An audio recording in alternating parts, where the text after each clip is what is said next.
حضور اکرم صلی اللہ علیہ وآلہ وسلم نے وحی کے رک جانے کے زمانے کے حالات بیان فرماتے ہوئے کہا کہ ایک روز میں چلا جا رہا تھا کہ اچانک میں نے آسمان کی طرف ایک آواز سنی اور میں نے اپنا سر آسمان کی طرف اٹھایا۔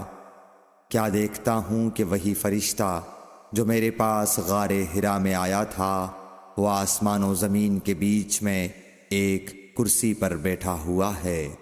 میں اس سے ڈر گیا اور گھر آنے پر میں نے پھر کمبل اوڑھنے کی خواہش ظاہر کی۔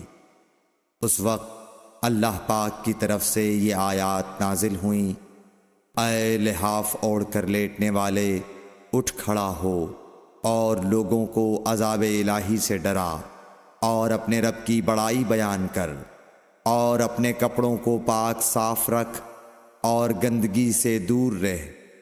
اس کے بعد وہی تیزی کے ساتھ پے در پے آنے لگی۔ صحیح بخاری حدیث نمبر 4۔